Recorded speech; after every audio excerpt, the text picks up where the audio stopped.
Prison de femmes russes, quelle est la vie difficile de ces belles femmes? Imaginez un lieu où la beauté est un fardeau, où la force physique et mentale est quotidiennement mise à l'épreuve. Saviez-vous qu'il existe des prisons où être une belle femme peut être un véritable cauchemar? En Russie, la réalité des prisons pour femmes est intense, pleine de défis inimaginables. Pouvez-vous imaginer ce à quoi ces femmes sont confrontées chaque jour? Préparez-vous à découvrir des histoires surprenantes et souvent effrayantes.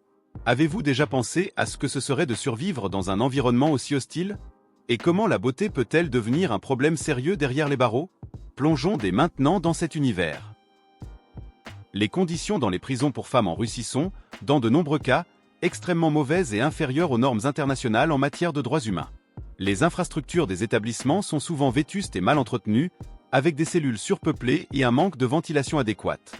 De nombreuses prisons sont un héritage de l'ère soviétique et n'ont pas fait l'objet de rénovations significatives, ce qui crée un environnement insalubre et dangereux pour les détenus.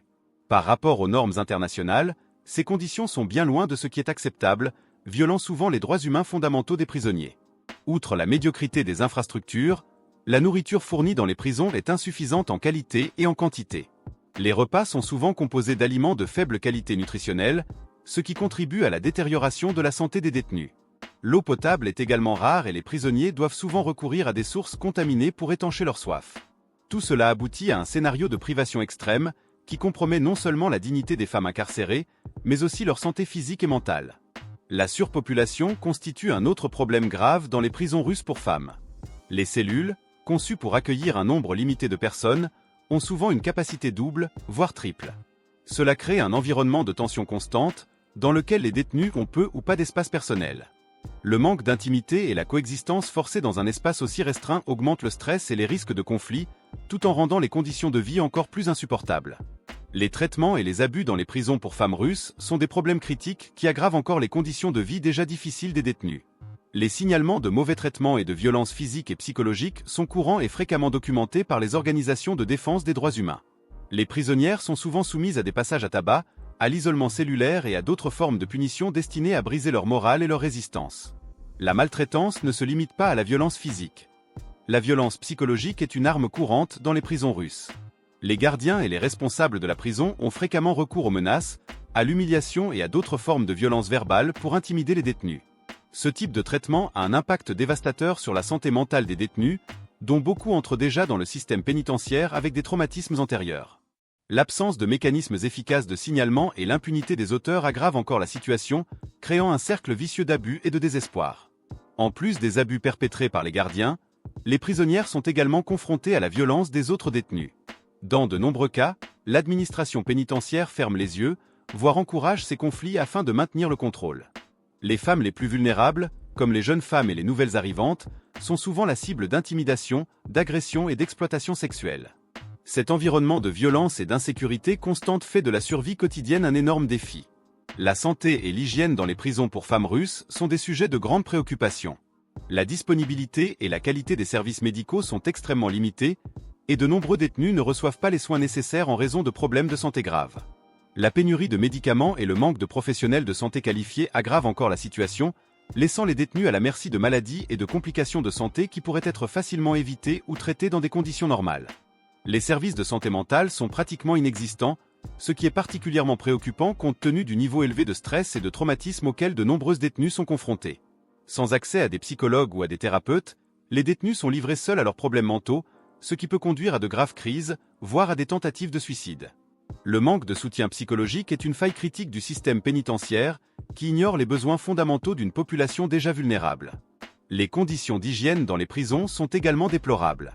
L'accès aux articles d'hygiène personnelle de base, tels que le savon, les serviettes hygiéniques et le papier toilette est extrêmement limité.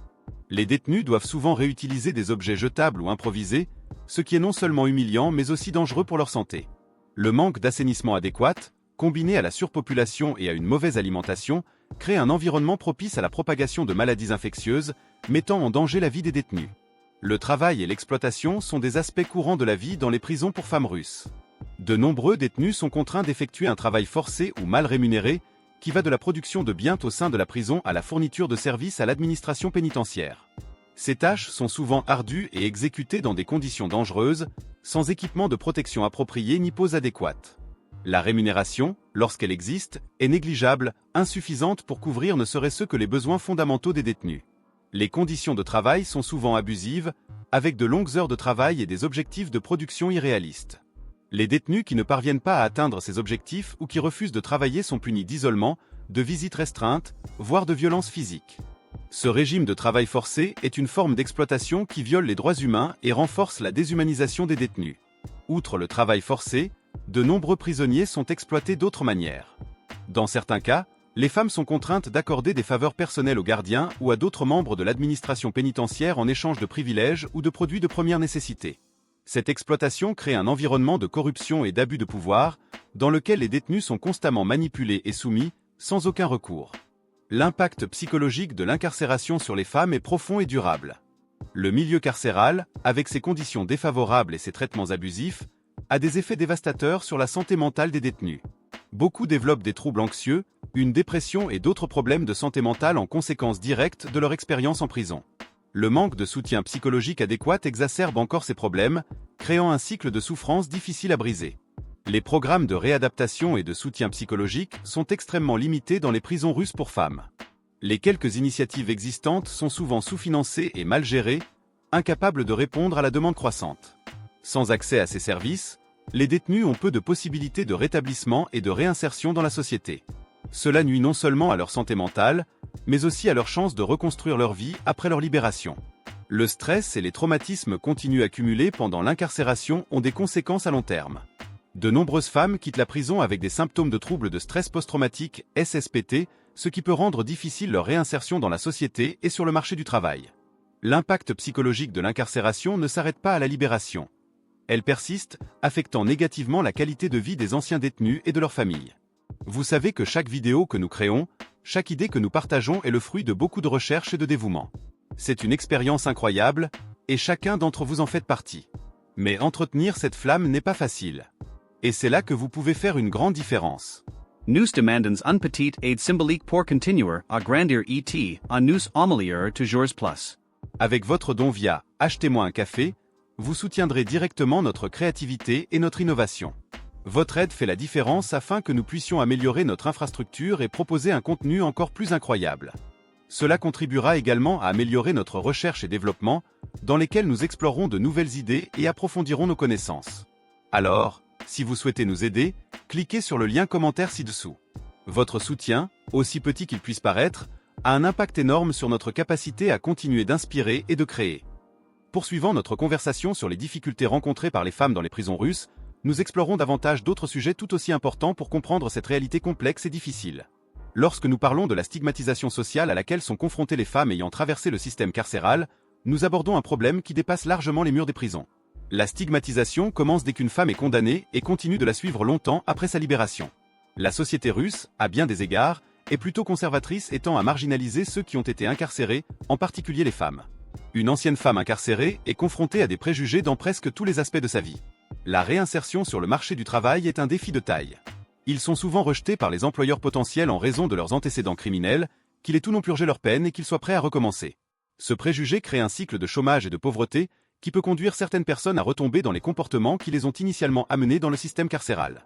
Outre le marché du travail, la stigmatisation sociale affecte également les relations personnelles et familiales. De nombreuses femmes déclarent être rejetées par leur propre famille ou confrontées à une méfiance et à un jugement constant. L'absence d'un système de soutien social efficace aggrave encore cette situation, laissant les anciens détenus isolés et vulnérables. L'impact de l'incarcération sur les relations familiales est dévastateur et multiforme.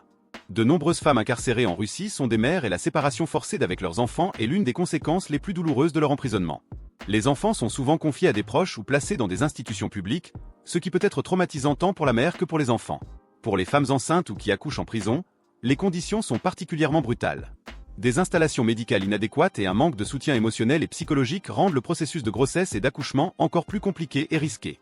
Dans certains cas, les mères sont séparées de leur nouveau-né peu après la naissance, une pratique qui va à l'encontre des principes fondamentaux des droits humains et peut avoir des effets psychologiques durables tant sur la mère que sur l'enfant. Le manque de programmes de visites adéquats rend également difficile le maintien des liens familiaux. Les visites sont souvent limitées et ont lieu dans des environnements peu propices à une interaction positive mère-enfant. Cela contribue à la détérioration des relations familiales et augmente la souffrance émotionnelle des détenus. Nous ne pouvons ignorer le rôle de prisons comme outils de répression politique en Russie. De nombreuses femmes sont emprisonnées non pas pour des délits ordinaires, mais pour leurs activités politiques ou pour avoir contesté le gouvernement. Ces prisonnières politiques sont confrontées à des conditions encore plus dures et sont souvent la cible d'abus spécifiques en raison de leur position. Les violations des droits de l'homme sont nombreuses dans ces cas. L'absence de procès équitable, la torture et l'isolement sont des pratiques courantes utilisées pour briser le moral de ces femmes et les décourager de poursuivre leur lutte politique. L'impunité des responsables de ces abus est constante, ce qui crée un environnement de peur et de répression. L'apparence physique des détenues peut également influencer considérablement le traitement qu'elles reçoivent en prison. Les femmes considérées comme plus attirantes sont souvent la cible d'exploitation sexuelle et d'autres types d'abus. Les gardiens et même d'autres détenus peuvent utiliser leur apparence comme justification pour harceler et maltraiter ces femmes. Ce type d'exploitation crée une couche supplémentaire de souffrance pour les détenus et renforce les dynamiques de pouvoir et de contrôle qui imprègnent l'environnement carcéral. La beauté, qui dans d'autres circonstances pourrait être un avantage, devient une vulnérabilité dans les prisons, exposant les femmes à des risques supplémentaires. Malgré toutes ces difficultés, il existe des mouvements et des organisations qui luttent pour des réformes du système pénitentiaire pour femmes en Russie. Ces groupes travaillent dur pour signaler les abus, soutenir les détenus et faire pression en faveur de changements législatifs et administratifs susceptibles d'améliorer les conditions de vie dans les prisons. Les organisations de défense des droits humains, tant nationales qu'internationales, ont joué un rôle crucial en mettant en lumière les conditions inhumaines dans les prisons russes pour femmes. Ils documentent les abus, fournissent un soutien juridique et psychologique aux détenus et anciens détenus et font pression sur le gouvernement et les organismes internationaux en faveur de réformes urgentes. Certains changements législatifs et administratifs ont été mis en œuvre, bien que lentement et souvent de manière insuffisante. Des programmes de réadaptation et des initiatives de réinsertion sociale sont en cours d'élaboration, mais il reste encore un long chemin à parcourir pour que ces initiatives aient un impact réel et durable. La vie des femmes dans les prisons russes est marquée par une série de difficultés allant de conditions physiques déplorables à la violence psychologique et à la stigmatisation sociale. Chacun des sujets que nous discutons révèle une facette de cette réalité complexe et douloureuse, soulignant le besoin urgent de réforme et la nécessité pour la société et les gouvernements d'examiner de plus près cette question. Les femmes qui passent par le système carcéral ne sont pas seulement des numéros ou des cas isolés.